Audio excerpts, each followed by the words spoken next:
प्रदेश की अस्थायी राजधानी देहरादून में आज से दून बार एसोसिएशन की चुनावी सरगर्मियां तेज हो गई हैं। यहां कई अधिवक्ताओं ने विभिन्न पदों पर नामांकन दाखिल किए, परंतु सबसे अधिक चर्चा में जो नामांकन रहा वो है वरिष्ठ अधिवक्ता सुरेंद्र कुमार सुंदरियाल का, क्योंकि देहरादून बार एसोसिएशन में सुरेंद्र कुमार सुंदरियाल पिछले 25 सालों में पहले ऐसे सदस्य बने हैं जो प्रैक्टिस करते हुए बार एसोसिएशन में अध्यक्ष पद का चुनाव लड़ रहे हैं। गौरतलब है कि बीते 25 वर्षों से बार एसोसिएशन में वकालत न करने वाले वकील ही अध्यक्ष पद पर काबिज हो रहे हैं।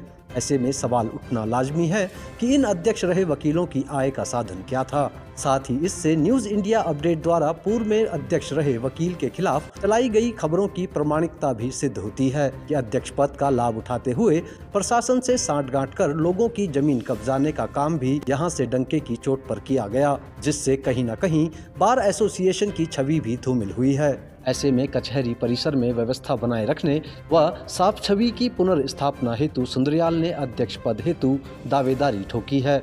उनके वरिष्ठ साथी अधिवक्ताओं द्वारा दिए गए सहयोग व रुझानों को सच माने तो सुरेंद्र कुमार सुंदरियाल का नामांकन इस चुनाव में खासा उत्साह बढ़ा रहा है। इसमें वरिष्ठ अधिवक्ता सुंदरियाल की साफ छवि, सौम्य स्वभाव व जरूरतमंद के लिए सदैव तत्पर रहने का व्यवहार भी सहयोगी बन रहा है।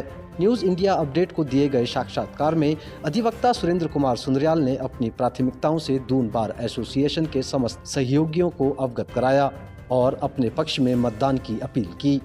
आप भी सुनिए उन्होंने इस दौरान क्या कुछ कहा। नमस्कार, स्वागत है आप सभी का। मैं हूं आपके संग दीप मैठानी और आप देख रहे हैं NIU न्यूज इंडिया अपडेट। जैसा कि आप सभी जानते हैं, राजधानी देहरादून के नगर पालिका व नगर निगमों के दोनों ही चुनाव खत्म हो चुके हैं, चाहे वो पहाड़ों से जुड़े हुए नगर पालिकाएं हों या फिर शहरों की। सारे चुनाव अब समाप्त हो चुके हैं और तैयारी हो रही है नगर पंचायतों की। नगर पंचायतों में अभी देरी है क्योंकि मतदाताओं की जो नामावली है वो अभी तैयार नहीं हो पाई है। लगता है निर्वाचन आयोग सोया हुआ है। मगर इसी के बीच चर्चाएं गर्म है देहरादून बार एसोसिएशन के चुनाव की, जिसमें SK सुंदरियाल जी भी प्रतिभाग कर रहे हैं। हमारे साथ हैं आज खास मेहमान हमारे। सर प्रणाम, आपका बहुत बहुत स्वागत आपका न्यूज इंडिया अपडेट पर। जी, सबसे पहले मैं NIU को बहुत बहुत धन्यवाद देता हूं कि आप लोगों ने ये सारा आज का नॉमिनेशन का कार्यक्रम देखा जी, और मुझे इसमें सहभागी होने का इस समय अवसर प्राप्त हुआ है। सर बार काउंसिल का एक जो चुनाव होता है बड़ा वकीलों के अधिकारों से जुड़ा हुआ, वकीलों की सुरक्षाओं को लेकर के, और जो बार एसोसिएशन का जो परिसर होता है कचहरी परिसर, उसमें सुविधाओं को लेकर के चुनाव शायद लड़ा जाता है सर, जहाँ तक मेरी जानकारी है। जी जी जी, दरअसल बार एसोसिएशन का चुनाव हर वार्षिक चुनाव होता है जी, और इस वार्षिक चुनाव में बहुत सारे मुद्दे होते हैं अधिवक्तागण के। लेकिन इस साल जो सबसे बड़ा मैं ये कहूँगा इशू या गर्म मुद्दा हमारे बीच उत्पन्न हुआ, हमारी जो कोर्ट थी वो कोर्ट शिफ्ट हो गई। कोर्ट तो शिफ्ट हो गई, लेकिन अधिवक्ता चेंबर के बारे में कहीं कोई विचार नहीं किया गया। मेरे ख्याल से जिस समय वो प्रोजेक्ट सैंक्शन हुआ था, साथ साथ ही सरकार को उस समय ये बात भी सोच लेनी चाहिए थी कि भाई अधिवक्ताओं की चेंबरों की क्या व्यवस्था होगी।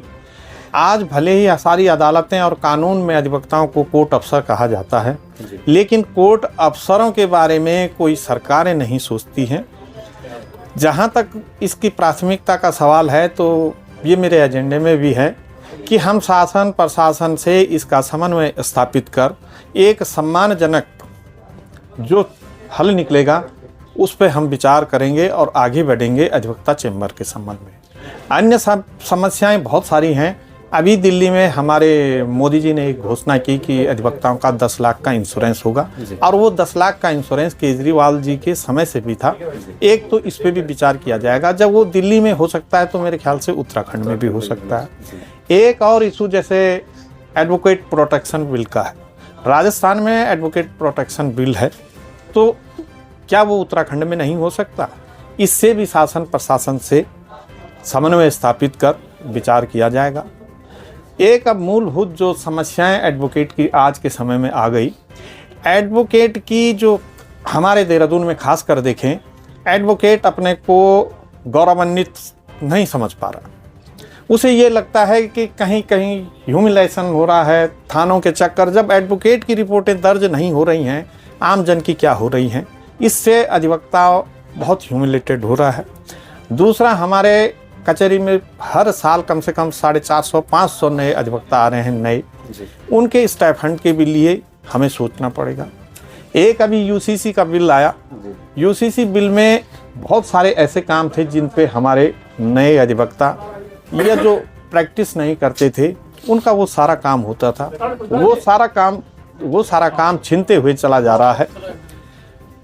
मैरिजें सीसी सेंटरों में हो रही हैं, विलें सीसी सेंटरों में हो रही हैं, कोर्ट की जो डिग्रियां कोर्ट पास कर रहा है उसका रजिस्ट्रेशन भी हमें महानिबंधक के यहाँ कराना पड़ रहा है यूसीसी में। तो इसके बारे में भी विचार विमर्श किया जाएगा। अगर ज़्यादा भी होगा तो इसके बारे में हम आगे भी बात कोर्ट तक भी जाना पड़ेगा तो जाएंगे। सुंदर जी, आपने जब आज नॉमिनेशन भरा तो एक नई पहल देखी गई इस बार एसोसिएशन में, यहाँ कचहरी परिसर में, कि पहली बार एक ऐसे वकील चुनाव लड़ रहे हैं जो लंबे समय से प्रैक्टिस करते हुए आ रहे हैं और अभी भी कंटिन्यू कर रहे हैं प्रैक्टिस को। हाँ मैठान जी, आपने ये बहुत अच्छी बात कही। विगत 25-30 साल से यहाँ कोई प्रैक्टिशनर एडवोकेट इस बार में नहीं आ रहा। कुछ गिने चुने चेहरे हैं जो हर साल इलेक्शन लड़ते हैं, एक साल वो एक साल लड़ता है, फिर दूसरे साल आ जाता है। लेकिन आज पहली बार जब मैं घूम के आ रहा हूँ तो अधिवक्ता गणों में भी ये महसूस हो रहा है कि हाँ भाई, वास्तव में एक प्रैक्टिशनर एडवोकेट आया। भले ही नतीजे जो भी हों और जैसे हों, लेकिन हम सिर्फ इस कारण आए कि बार की एक बहुत बड़ी गरिमा होती है और बार की गरिमा को अधिवक्ता समाज ही नहीं उसके बाहर के लोग भी देखते हैं और उन्हें भी ये आशा होती है कि अधिवक्ता पे तो विश्वास है ही, जो बार है, जो उनका अध्यक्ष है, सचिव है, वो इनसे और ऊपर के लोग होंगे, अच्छे लोग होंगे, जानकार लोग होंगे। इस कारण मुझे ये करना पड़ा कि चेयरमैन के लिए, अध्यक्ष के लिए पहली बार एक प्रैक्टिशनर एडवोकेट के नाते ये चुनौती स्वीकार करनी पड़ी। सर, ये भी देखने में आया कि अधिवक्ताओं की आड़ में, काले कोट की आड़ में कुछ लोग बड़े बड़े भूमाफिया बन गए हैं। तो अगर आप अध्यक्ष बनते हैं तो क्या इन चीज़ों पर भी रोक लगाने का प्रयास करेंगे? आपने ये बात बहुत सही कही। बहुत सारे जो हमारे जिन वकालतें नहीं करते, प्रैक्टिस नहीं करते, कई लोग ऐसे भी हैं कि उनके शायद यही धंधे भी हैं। तो इस पे ज़रूर अंकुश लगाया जाएगा और अधिवक्ता को तो सिर्फ अधिवक्ता के ही हिसाब से और उसके अनुरूप ही काम करना होगा। इसी में उसकी गरिमा होगी, इसी में बार की भी छवि होगी। एक पूर्व अध्यक्ष रहे हैं यहाँ के बार एसोसिएशन के, उनके ऊपर कुछ दस्तावेज लीक हुए हैं। उन्होंने एक अज्ञात के खिलाफ मुकदमा भी अभी बीते दिनों दर्ज करवाया। इस पूरे मामले में क्या कुछ कहना चाहेंगे आप? जहाँ तक मेरे संज्ञान में है कि वो चेंबरों का कोई मैप प्राधिकरण में जमा हुआ, उसमें पूर्व अध्यक्ष के सिग्नेचर थे जी। अब ये कैसे संभव हुआ, क्या हुआ? अब उन्होंने, मैंने ये भी सुना कि उन्होंने एक अज्ञात के खिलाफ रिपोर्ट लिखा दी। अब वो पुलिस का कार्य है, इन्वेस्टिगेशन का कार्य है कि पुलिस क्या इन्वेस्टिगेशन करती है, किसके द्वारा ये किया गया और क्यों किया गया। 2-3 लोग और आपके अगेंस्ट में लड़ रहे हैं इस मुकाबले में, तो किसको अपना सबसे मजबूत प्रतिद्वंदी मानते हैं आप? देखिए, मैं तो फर्स्ट टाइम आया हूँ, मैं तो जीरो लेवल से अपनी शुरुआत कर रहा हूँ। अब आगे नतीजे देखेंगे, लोग जिस तरह का रिस्पांस दे रहे हैं उससे तो मुझे ठीक ठाक ही लग रहा है।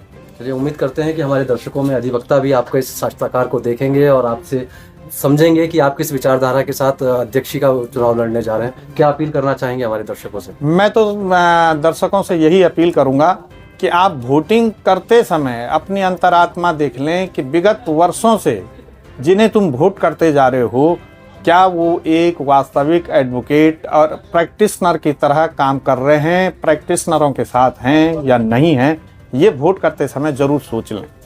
साथियों, ये हैं हमारे साथ देहरादून बार एसोसिएशन के प्रत्याशी जो अध्यक्ष पद के लिए दावेदारी कर रहे हैं, एस.के. सुंदरवाल जी। आपने जाने उनके विचार। बाकी अपडेट्स के लिए हमारे साथ बने रहें और इस वीडियो को शेयर करना बिल्कुल ना भूलें। बहुत बहुत धन्यवाद।